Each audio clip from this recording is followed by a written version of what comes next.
kí Ọlọ́run, mo sì kí ẹ̀yin ẹni Ọlọ́run, mo kí ẹ̀yin àfáà, mo kí ẹ̀yin pásítọ̀, mo sì kí ẹ̀yin adáhunṣe, ẹ̀yin ìyá àbíyè, ẹ̀yin ìyá òòṣà, gbogbo yín pátápátá ni mo kí. Ìbà bàbá, ìbà yèyé,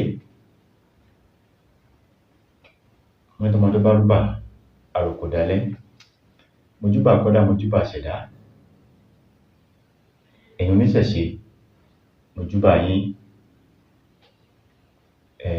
torí ìṣẹ̀ṣe náà tó náà kọ́kọ́ ń bọ nífẹ̀ẹ́ ká tó bẹ̀bọ̀ ránjọ́ sí,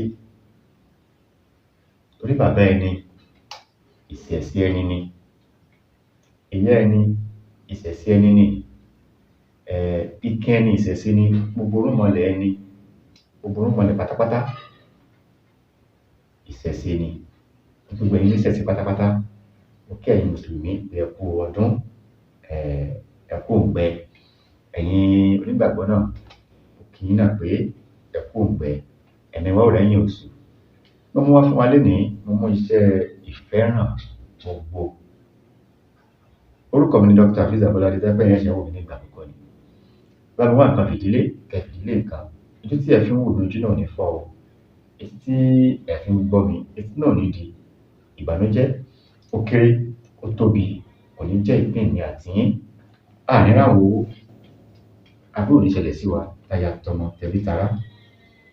Ànísìkú aya, ànísìkú ọmọ, àwa náà pàápàá, ànídẹ̀ ní àkọlẹ̀bù.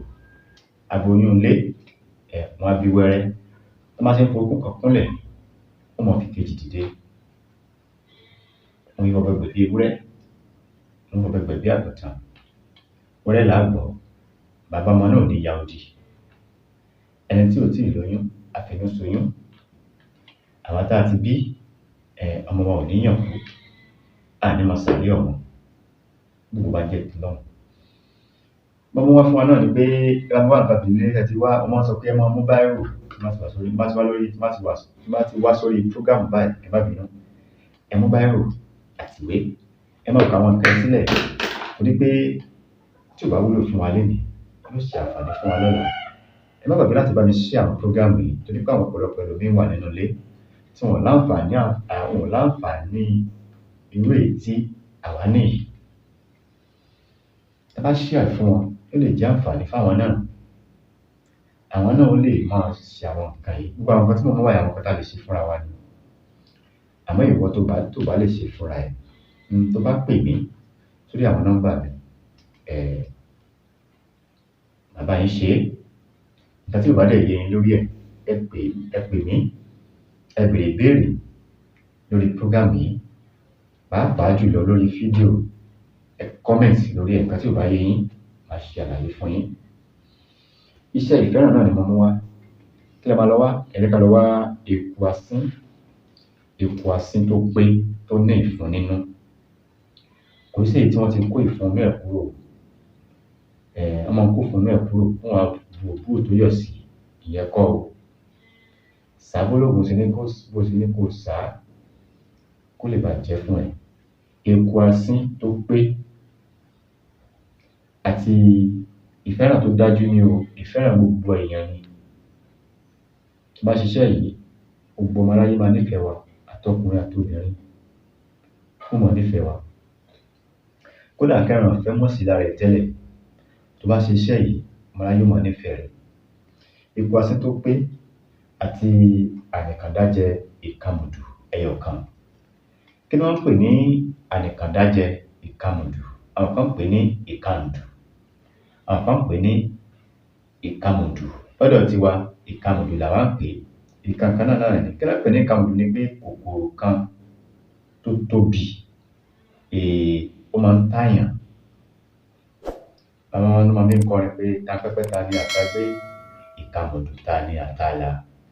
Bóyin bá ta ni àró òun oyin, ìkamùdù la ní ìdí. Ànìkàndájẹ, kí ni wọ́n pè ní ànìkàndájẹ? Ni pé èyí tó bá rìn lọ fúnra ẹ̀ lónìí kan. Ìkamùdù yìí, ó máa ń rùn bànàbànà báyìí. Bá mu lọ́wọ́ báyìí, tí a bá gbóòórùn ẹ̀, ó máa ń rùn bí, ní sọ pé bóyá bí irú. àbórùn dúró lọ. Ìkàmùdù láwà wà, eku asín tó pé anìkàndájẹ ìkàmùdù pẹ̀lú igi ìfọn. Báwo làwọn ilé ọmọ ẹni pé fẹ́ ra igi ìfọn? Ìfọn yẹn máa ń rùn, igi ìfọn yẹn máa ń rùn, ó máa ń rùn bí ìkàmùdù ni, igi ni ó máa ń rùn. Igi ìfọn á jó papọ̀, bá ti wá jó pọ̀, ẹ jẹ́ ká pò mọ́ ọṣẹ, ẹ jẹ́ ká pò mọ́ ọṣẹ. Àmọ́ ó léwọ̀ o, èèwọ̀ rẹ̀ náà ni pé a gbọ́dọ̀ wẹ ọṣẹ yìí nínú odò, a gbọ́dọ̀ wẹ ọṣẹ yìí lódò tó ń sàn, a ní wẹ̀ lódò tó ń sàn. A lè wẹ̀ ní gbangba ìta, bá ní compound, a lè wẹ̀ ní bedroom, gbogbo ibikíbi láti lè wẹ̀, àmọ́ a gbọ́dọ̀ wẹ̀ lódò tó ń sàn. Èèwọ̀ bẹ̀ náà nìyẹn. A ní wẹ̀ ní odò, ẹ dákun, ẹ má dẹ́jà o. A ní wẹ̀ lódò, ká má tún fi ìmíì tó kún ìmíì, kó má dàbí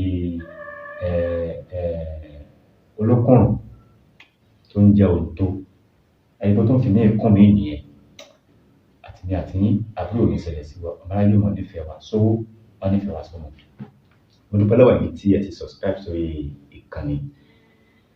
Ẹ lè follow mi lórí Facebook page mi náà, Dr. Hafiz Abolade TV.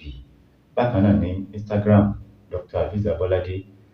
Facebook bákan náà, Hafiz Abolade Oríyọmí, page mi náà tún nìyẹn. Mo ń ṣe àwọn program níbẹ̀ yẹn náà. Gbogbo àwọn social media yẹn náà ni àwa náà wà. Ẹ bá search fún mi bẹ́ẹ̀, ẹ bá mi, Dr. Hafiz Abolade lórí Facebook page mi, Dr. Hafiz Abolade TV. Lórí Facebook bákan náà, Hafiz Abolade Oríyọmí, page mi náà nìyẹn. Instagram, Dr. Hafiz Abolade. Lórí TikTok náà, Dr. Hafiz Abolade. Ẹ̀yin tí ẹ ń fún mi ní ẹ̀bùn, mo dúpẹ́ lọ́wọ́ yín. Owó ò ní tán lọ́wọ́ yín o. Ẹ̀yin náà kan tó kẹ́tẹ́ orí kan. Ọlọ́run wọlá ní oṣù Ramadan tá a wà yìí, gbogbo tá a lé, tá a bá, Ọlọ́run á ṣe fún wa nírọ̀rùn.